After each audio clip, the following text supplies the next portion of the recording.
the supporters of channel member family vibes. And alert, this is your advanced warning, Wembley match. Let's go to a Wembley match together. They've been drawn at home again in the extra preliminary round, the very first round of the FA Cup. So it's Saturday, the 3rd of August at Wembley. Not Wembley Stadium, Wembley Football Club. You should know the drill by now. This is episode 80, but it's Wembley versus Bedfont Sports. I'm going to be there. I don't think going to try and do the Wembley to Wembley FA Cup challenge this year that I tried last year, because I might have to move house, which is going to make it a little bit more complicated, but I'm definitely going to be there for this match. So I encourage you all to come along as well. Come and cheer the boys on. Come and see my name proudly upon their buttocks as a sponsor of the shorts. And of course, have a look firsthand at the changes that they've done to the ground over the summer, because we all know there was lots of work being done over the summer. So yeah, 3rd of August, come along. Come and meet your old pal Kev. Come and cheer on Wembley. It's going to be a lovely old day out. Unless it throws down with rain again like it did last year. But assuming it won't rain, because, you know, August shouldn't rain, we'll have a lovely time. Welcome to part 80 of Wembley to Wembley. I'm Kevin. Coming up on today's episode, we have 2 games for you in the National League, which I haven't yet got tired of saying. We're at home against Worthing, who of course came up with us last year, and then we're away against Dorking. Since you realised with me, we have had a very difficult start to the season, which, as you can see, has led to us dropping the back 5. We knew it was coming sooner or later, but you saw how poor we were in the first episode of the season, not even able to score a goal. We didn't really get much better from there, and we were 6 games into the season. Is that 1, 2, 3, 4, 5, 6? We'd scored 4 goals. We'd got 2 points, and it was looking disastrous. We've switched to a 4-3-3, and we managed to pick up a draw in our first match with that, and then a very unexpected 5-1 away win over Tranmere. That's a Tranmere side pushing for promotion. It just kind of all clicked and worked in that game. It was a bit of a mad one, going up to Tranmere, and I mean, it's not easy, even as if they went down to 10 men and made it easy for us. We just hit them on the counter-attack over and over and over again, and they could not cope with it. And hopefully that's a sign of things to come. This will only be our 3rd match playing the new system. As you can see, we are down in the relegation zone, and I was thinking about it. I don't think we've been in the relegation zone throughout the entire series to this point. We've had some tough times, some long old spells in certain leagues, but the lowest we've ever finished was 15th in the National League South. So we've never even really flirted with relegation in any league we've been in. This might be the year, although of course Worthing, a team that came up with us, if we're going to beat anybody, I'd like to think we're going to be capable of beating Worthing. We have brought in a few new players on loan as well to try and stop the rot. So Corley Gustafson was kind of the inspiration behind the change to the system, because we brought him in but it didn't really fit into the system we were playing, whereas he does fit a little bit better into the system that we're now playing.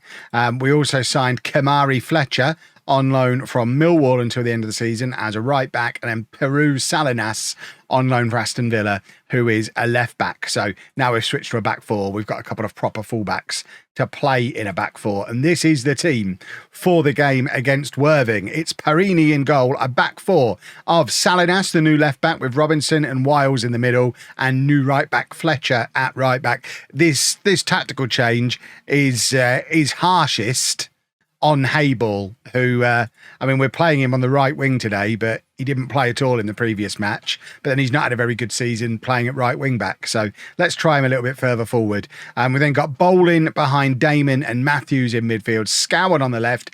After that lovely season he got playing in central midfield, he's been pushed back out onto the wing. So Scowen on the left, Hayball on the right, and McLennan up front. We played Larkin on the wing in the last game, and he was really effective. So it's between Larkin and Hayball for our right winger. We don't really have wingers. Obviously, we've got Neil Young, who can play on the wing as well. Larkin can, but I think we probably do need to go out and get some wingers. Potentially Bonis could play out on the left-hand side as well. But we're figuring things out. The system is basically based on a fluid counter-attacking system, which is a little bit fancy for the level of football that we're playing at. But rather than doing it as counter-attacking, we're playing it on a positive mentality because, as you know, I'm no coward. I'm not going to play on a counter-attacking mentality. Salinas is going to be making his debut today, so let's give him a lovely new squad number. And fingers crossed, pick up where we left off against Tranmere, because like I say, against Tranmere, we were absolutely superb. But it's the only time this season we've looked anything other than awful. It went a long way towards solving our goal difference problem that we had as well. So we just weren't able to score goals early on in the season. Despite bringing in 2 strikers in the summer, McLennan looks like he's going to be the guy for us up front again. So I didn't expect, if you'd have asked me 3 episodes ago, if I expected to be playing a front 3 of my defensive midfielder, my right back, and the striker that probably wasn't going to be good enough, I don't know that I'd have believed you. I think it says a lot about the difficulties we had in that summer transfer window with the very limited budget that we had available, that's what we've had to resort to. So it's a long way from perfect, what we're being forced into here, but it was very effective against Tranmere, and it doesn't have to be very effective very often to be enough to keep us in this division. We just have to not finish in the relegation zone. We don't need to win more matches than we lose or anything silly like that. Salinas has not exactly covered himself with glory there on his debut, has he? New left back, only 17, bless him, but on loan from Villa. That's terrible, though. That might be the one and only time you ever see him in a Wembley shirt, because that was just appalling. Send him back to Villa. That's Villa getting their revenge on me for doing that Birmingham rebuild where we ended up getting Birmingham above Villa in the league structure. And yeah, after playing so well against Tranmere, it's not really working against Worthing, is it? Who, I guess, to be fair, Worthing, we were competitive with using the back 5 last year, so we could have gone back to a system that we know works against them. But didn't. Tried to be clever. We won 5-1 away against one of the bigger teams in the league in the last match. I don't know that this even counts as trying to be clever. Tried something new and it looked like it might work. But now it looks like maybe it's not working. And I think the problem we've got is very much in this front 3. I don't think any of them are good enough to be playing in a front 3 at this level. And I think that's a problem that we are going to consistently have throughout the season unless we're able to bring in some reinforcements, and we can only really work with what we're able to find on free loans. We've got no money to bring in anybody on any kind of permanent deal. Scowen is going to come off for Young. Hayball can come off for Larkin, so at least we try something a little bit different with the wide players. And McLennan got a couple of goals in the last game, so it's not beyond the realms of possibility that McLennan could do a goal. Maybe. Wouldn't that be nice if he could do a goal? And equal, I mean, if we could make this 3 matches without defeat, that'd be super duper. It's not like Worthing have ruined us here. We're not really creating anything at all going forward after being so good against Tranmere. But I guess it was a case of we just kept hitting Tranmere on the break, whereas Worthing are not attacking us the way Tranmere attacked us, so we don't really have a way to hit them on the break because they're not really doing very much attacking of their own. So we're kind of trying to set a trap waiting for them to come and attack, and then they're not really attacking, apart from when they scored the 2 goals. Remember when they scored the 2 goals? That was good, wasn't it? Let's demand more. This is the other right back, isn't it? The other fullback. We've signed 2 new fullbacks, and they've both been pretty directly responsible for the 2 goals we've conceded. And we've offered nothing at all going forward, even with the tactical changes that we've made. We can bring McCormack on there. He can't really play as a playmaker, though. He's a centre-back. So make him a ball-winning midfielder. And then can either of you play as a playmaker? You like to be a Mazzala. Can you play as a playmaker? Yeah, you can. Right. Let's shift everyone around a bit. So you go and be the Mazzala. You be a playmaker in there alongside. Let's go very attacking. It'd just be nice to see us do an attack, which we haven't seen an attacking highlight in this match. Things were going so well against Tranmere, and then less so. Less so here. What a weird anomaly result that looks like it's going to turn out to be. McLennan trying the long throw. It comes back to him. He's crossing, but he's the only attacker we've got. I mean, Larkin, we signed to be a striker, but he hasn't looked like one since he's been here. And I don't know that I'd be relying on him to get on the end of a set piece. It's frustrating to concede 2 goals when Worthing haven't really been worth 2 goals, but we did gift them the first one and didn't defend properly for the second. And if they score a third here, I really do feel very hard done by and don't see there's any way for us to stay in the league. We just don't have the money to be competitive. It is going to be a long, hard season. Watch us go and beat third place Dorking 8-0 now, because there's no logic in the world. Right, I've done something that I hate doing. Absolutely hate it, but I'm trying to play the players in their best positions, and these 2 new fullbacks are just fullbacks. They're not. We've got the attacking wing backs at the club, and I've brought these guys in to play fullback because we need fullbacks. So we're going to try them both playing as fullbacks, seeing if they can actually do the defending for us. I don't think that solves the main problem we had in the last game, which was not being able to attack. But let's try and stop conceding so many goals. And then once we've done that, maybe then we can worry about scoring some. Baby steps. I don't know that Hayball is going to be the answer anywhere, but if we're going to play wing backs, it may as well be Hayball rather than this guy who doesn't even like attacking. So Carter's coming in as well to offer some experience at the back, 34 years old. Let's get him in there, and we've changed Matthews to a centre mid on attack as well. So all in all, our wide areas are going to be far less busy than they were previously when we had the fullbacks bombing on, the centre mid pushing out wide. It's a lot more of a rigidly structured system designed to just not keep conceding silly goals. And then if we can go and grab something on the break, similar to what we did against Tranmere, if we can go and hit teams on the break, maybe we should be playing a counter-attacking mentality. I just don't know if I can bring myself to do it. It goes against everything I stand for. But every other decision I'm making is leading us towards trying to avoid conceding goals. And then I'm sending them out with, yeah, but attack, lads. Make sure you attack. Oh, it's fine. I just don't want to give up all of my principles in one go.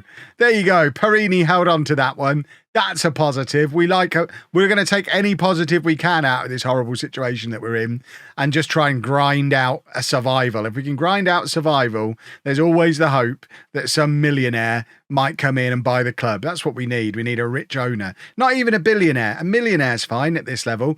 And in reality, this story of Wembley getting all these promotions, pushing up through the leagues with the name Wembley, but not currently playing in Wembley. That's a romantic story. Matthews has done a goal. I'd like to think we'd get a Hollywood movie star come in and buy us for a documentary to try and see if they can get us all the rest of the way there. So hopefully it will happen. This is tactics here, though, boys and girls, because we've told Matthews, rather than drifting out wide, to be a centre mid on attack and get forward and support McLennan. That's exactly what he's done. He's got up alongside McLennan almost as a second striker there, and he has scored the opening goal of the match. So Kev does tactics, boys and girls. We're 1-0 up. It would be the most ridiculous thing if we find a result against a team. This would be the second time we'd have come away from home against a team in a promotion push and won. Yet you saw how poor we were at home. We are a confusing little team. Hayball on the overlap there. Hayball can't keep his shot down. I mean, he knows from last year he shouldn't be shooting in that position. He should be driving that across the face of goal where McLennan was there. He knows the drill. He's there on a winger instruction. Just get into crossing positions and cross. It's everything you liked last year without any of that pesky defending we asked you to do. He should be having a lovely time. He's actually got a defender behind him now, who, there you go, when we asked him to play as a fullback on defend, looked much better, didn't he? Who knew that playing players in the positions they're best at might work? Scowen cuts inside, back onto his stronger right foot. He is the example of someone who's absolutely not playing at a position that is his strength. Both Scowen and Hayball very much playing out of position. And we need to, if we've solved the fullback problem, we need to go and get some wingers, get some service in for McLennan.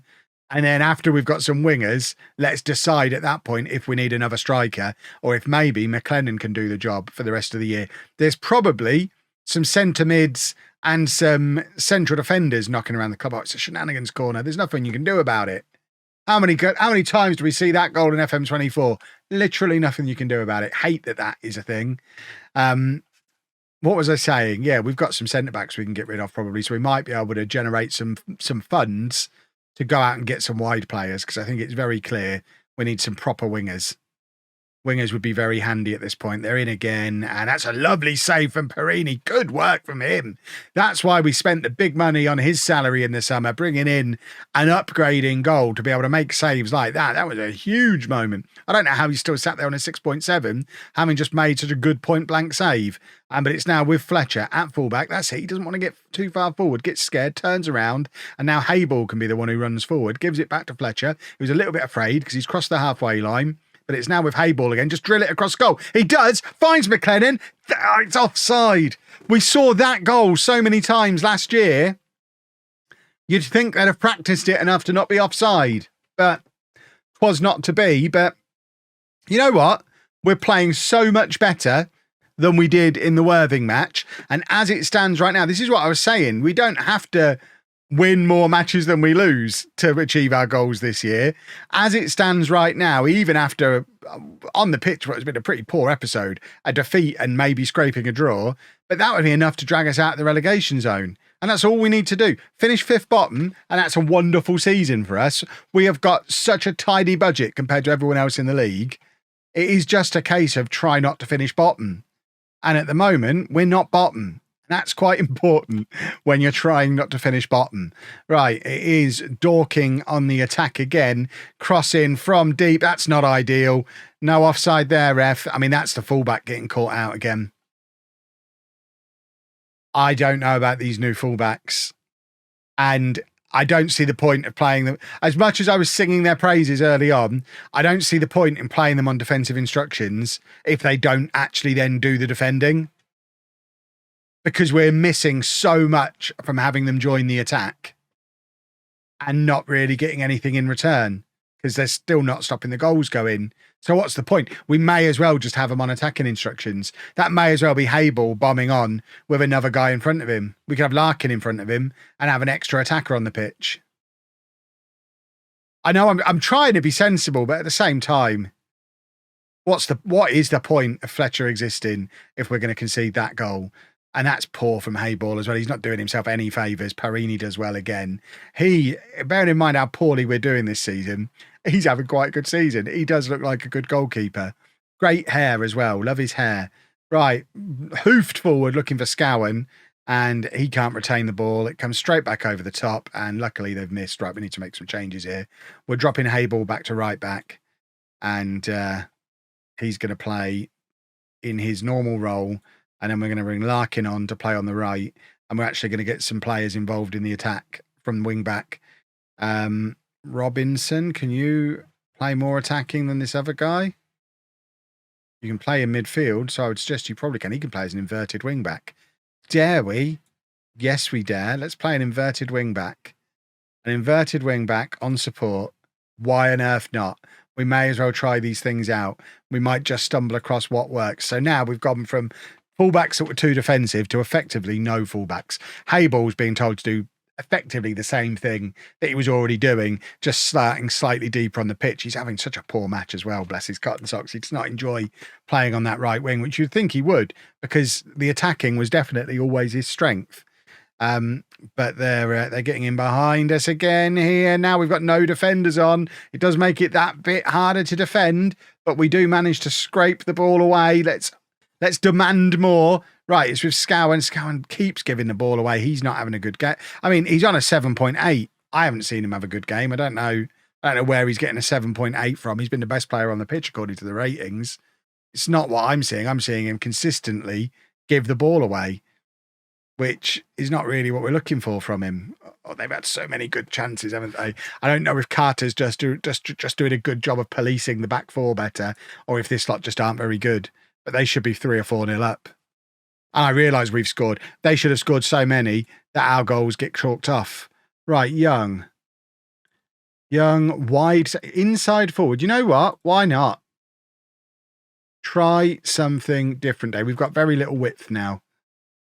But we've got both of our left-hand side players inverting to one degree or another now because we're getting proper fancy. Should we go very attacking as well? Damon's got space here. Damon still has space here. Plays it into Matthews, who's got forward again. Larkin, I don't know how we've stayed on side there, but I guess we have because the linesman's run away. And it looked like they were all a little bit too afraid to have a shot there. But we had so many players overloading in the area. Damon had so much space to run into. Who's that chasing him? Who is that? That's Robinson, the inverted left back. And then look at the amount of players we had in their 6-yard box. No wonder we scored. That's more like it. Offer some encouragement. Do that again. Let's pick up a win. But that might even be enough to get us out of the relegation zone as is. Just picking up a point. We played a lot better in this match than we did in the previous one. Although a team with any kind of decent finishing would be home and dry now. So Dorking are probably kicking themselves for all of the missed opportunities that they've had. But we don't mind. We don't mind if they're missing.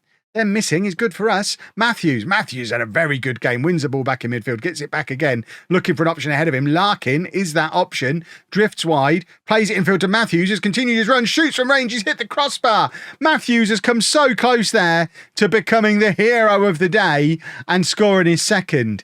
He looks like he's enjoying this centre mid on attack role. And Larkin, I think, is probably the answer on the right-hand side of midfield as well. Cross comes in. Wiles is there and he can't keep his header down. We've had some chances late on in this match. Goodness me. We're actually creating stuff. We're having no possession of the ball, but when we do get it, we're just getting it forward and creating chances, which is more than we were doing in that Worthing match. Watch us now concede a last-minute winner. Harini, it's so good having a good goalkeeper. How he's only on a 6.4 today, I do not know. And now we've got a chance for a last-minute win of our own. Ball forward, Larkin, I think, got on the end of that, but it just went straight up in the air. We've got about 20 seconds left, and it's with Carter. Carter hoofs it forward, looking for Matthews. It's the right idea. Wiles now to Damon, and Young has got space to run into. He's made it into the area. He's been fouled. We've got a 95th minute penalty, boys and girls. This could be huge for our season. It's McLennan, who's not looked like scoring all day long, could step up and grab us the winner, and he does. That's 2 wins in 3, 2 in 4 for the new system. We've only lost 1 match with this new system. Once we've figured out the right player roles and the right players, we might well be onto something here that could end up good enough to keep us in this league. That moves us out the relegation zone. Huzzah! You're watching a tactical clinic with the greatest to ever do it, boys and girls. World record holder, 7-time Streamer Showdown champion, football manager expert, and all-round handsome, nice guy, Kev. Just showed you how to play Football Manager. Oh, I'm excited now. Goodness me. Right, we're not going to get loads of matches under our belt. This is an interesting season. This is a little bit different to what we've had so far. We'll probably do another 6 to 8 matches, and then we'll come back and hopefully be in a playoff race. Wouldn't that be a lovely old thing? If you've enjoyed that, please make sure you leave a nice big thumbs up on there for me. Subscribe to the channel for daily Football Manager videos. And thank you very much for watching.